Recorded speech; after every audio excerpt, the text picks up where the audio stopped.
Create చేయడం ద్వారా లక్షలాది ఉద్యోగ అవకాశాలు ఈరోజు German, Japan, Singapore, south Korea, రీసెంట్గా మా అధికారులు రష్యా కూడా పోయొచ్చారు. వేలాది లక్షలాది నిరుద్యోగ యువకులకు ఉద్యోగ అవకాశాలు ఉన్నాయి. రాష్ట్ర ప్రభుత్వంలో ఉన్న టామ్కామ్ సంస్థ పంపించిన వాళ్ళు నేను జపాన్ పోయినప్పుడు వచ్చి కలిసారు కొంతమంది పిల్లలు. సార్ హైదరాబాదే అని, ఇక్కడ ఏం చేస్తున్నా అంటే ప్రభుత్వం పంపించింది సార్ అని. ఏం ఉద్యోగం చేస్తున్నా ఆయన ఉద్యోగం చెప్పిన ఎంత వస్తుందంటే నెలకు 2 లక్షలు వస్తుంది అన్నారు. ఇవాళ ఐటీ ప్రొఫెషనల్కి 1 లక్ష కాదు కదా ఉద్యోగం ఉండే పరిస్థితి లేదు అధ్యక్ష. అదేంది చింతమడకలు మొత్తం అమ్మి తీసుకొచ్చి పెట్టారు.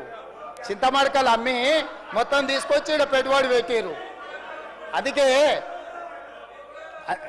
అందుకే ఈరోజు పంపించింది మీరు కాదు, సర్టిఫికెట్ బోర్డు పెట్టిరు. అదే వాళ్ళ గొప్పతనం అధ్యక్ష. బోర్డు పెడతారు, రిబ్బన్ కట్ చేస్తారు, కత్తెర జేబులో పెట్టుకొని వెళ్ళిపోతారు. వాడు ఉన్నడా, ఊడిండా, వానికి ట్రైనింగ్ ఇచ్చారా, ఇయ్యలేదా, వాని బతికెట్లా ఏంది చూడారు అధ్యక్ష.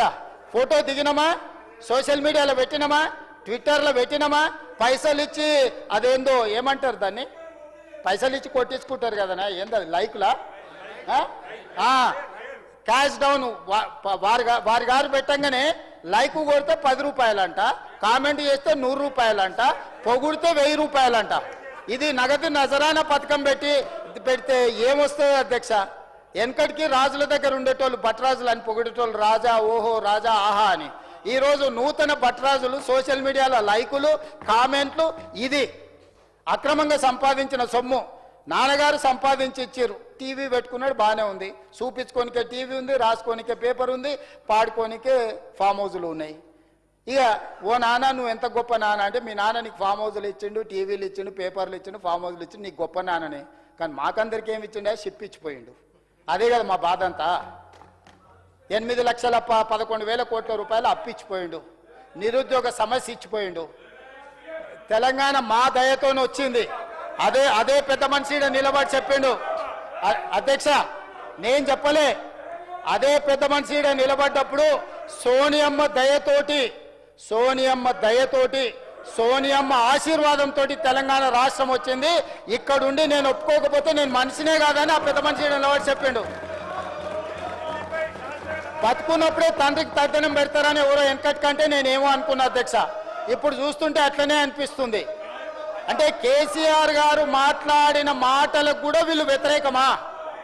కేసీఆర్ని ఎట్లాగో అక్కడికి రాకుండా చేసిరు, చివరికి ఆయన మాట్లాడిన మాటలను కూడా చరిత్రలో నుంచి తూడిపేయాలనే ప్రయత్నం చేస్తున్నారు అధ్యక్ష. ఇదెక్కడ ఆలోచన అధ్యక్ష? ఇక్కడి నుంచే అధ్యక్ష మీకు తెలుసు,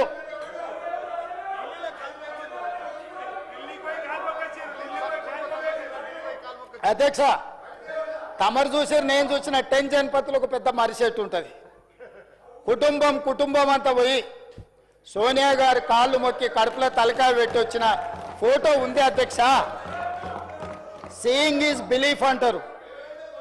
ఆ ఫోటోని సోషల్ మీడియాలో, యూట్యూబ్లో మీరు మాయం చేయొచ్చు ఉండొచ్చు, కానీ ప్రజల మెదడులో రిజిస్టర్ అయిపోయింది పర్మనెంట్గా. విశ్వాసఘాతకులుగా మారకండి, విశ్వాసం చూపించండి. తెలంగాణ అంటేనే విశ్వాసానికి మారుపేరు. ఈరోజు ఇచ్చిన సోనియా గాంధీ గారిని ఎల్లకాలం తెలంగాణ గుర్తు పెట్టుకుంటుంది. మీరు కాదన్నా అవునన్నా ఏమీ ఫరక్ పడదు. కాకపోతే నా బాధల్లో ఒక్కటే, పెద్దలు చంద్రశేఖరరావు గారు ఇక్కడ నిలబడి తెలంగాణ రాష్ట్ర మొదటి ముఖ్యమంత్రిగా శ్రీమతి సోనియా గాంధీ గారికి కృతజ్ఞతలు తెలపడమే కాకుండా సోనియా గాంధీ గారి దయ వల్ల తెలంగాణ రాష్ట్రం వచ్చిందని చెప్పిండు. ఏం పోటో బాబామర్దులకు కానీ కేసీఆర్ ఆనవాళ్ళు లేకుండా మొత్తం తుడిపే కార్యక్రమం మీద పడి కేసీఆర్ ఏం చెప్తే దానికి వ్యతిరేకంగా మాట్లాడుతున్నారు అధ్యక్ష. ఎక్కడి విపరీతమైన పోకడల అధ్యక్ష ఇది. అందుకే ఇక్కడ నిలబడ్డా కాబట్టి నేను కూడా ఆ విషయాన్ని గుర్తు చేసిన అధ్యక్ష. అందుకోసమనే ఈరోజు మనం బ్లూ కాలర్ జాబులు క్రియేట్ చేసుకుంటే, మనం ఏటీసీలను, పాలిటెక్నిక్ కాలేజీలను, స్కిల్ యూనివర్సిటీని, స్పోర్ట్స్ యూనివర్సిటీని మనం అద్భుతంగా తీర్చిదిద్దుకున్నప్పుడే తెలంగాణ నిరుద్యోగ యువకులకు ఉద్యోగ ఉపాధి అవకాశాలు వస్తాయి. ఆ పాలసీ డాక్యుమెంటే తెలంగాణ రైజింగ్ 2047. దాన్ని అభినందించడానికి వాళ్ళకు మనసు రాకపోతే జాలిపడడం తప్ప మనం చేయగలిగింది ఏం లేదు అధ్యక్ష. ఇది తెలంగాణకు సంబంధించిన విషయం అధ్యక్ష.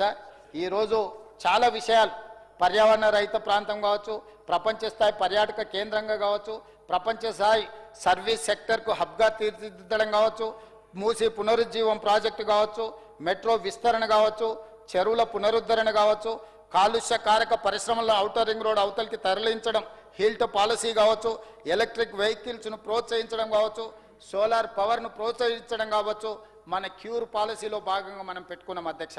అదేవిధంగా ప్యూర్ పెరి అర్బన్ రీజన్ ఎకానమీలో సర్వీస్ సెక్టర్తో పాటు మ్యానుఫ్యాక్చరింగ్ సెక్టర్కి అత్యధిక ప్రాధాన్యం.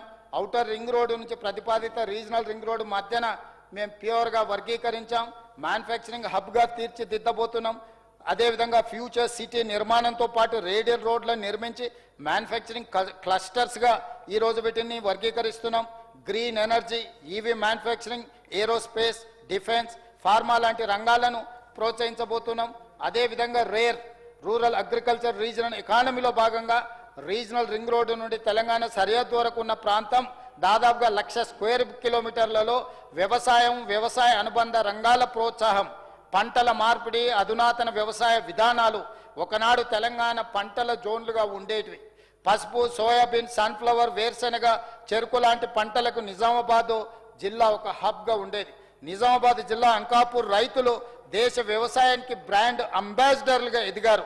దేశంలో ఊరు మొత్తం ఒకేసారి కార్లు కొన్న గ్రామం ఏదైనా ఉందంటే అంకాపూర్ నిజామాబాద్ జిల్లా అని నేను గొప్పగా చెప్పదలుచుకున్న అధ్యక్ష. మిర్చి, పత్తి పంటలకు వరంగల్, ఖమ్మం జిల్లాల పేర్లు ప్రతీతి.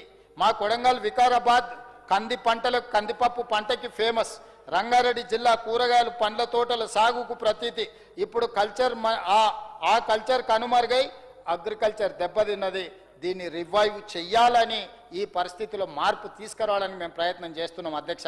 అందుకే ఈరోజు రేర్ 10లో పంటల వైవిధ్యం, వ్యవసాయ ఆధారిత పరిశ్రమలకు ప్రోత్సాహం, వ్యవసాయంలో టెక్నాలజీ వినియోగం రాబోయే రోజుల్లో ఉత్తమ్ కుమార్ రెడ్డి గారు, అదేవిధంగా మా తుమ్మల నాగేశ్వరరావు గారికి నేను సూచన చేస్తున్నా, ఈ అగ్రికల్చర్ ప్రాంతంలో మనం తీసుకురావాల్సిన మార్పులు, పంట మార్పిడి విధానాన్ని ఏ విధంగా ప్రోత్సహించబోతున్నాం, ఏమేమి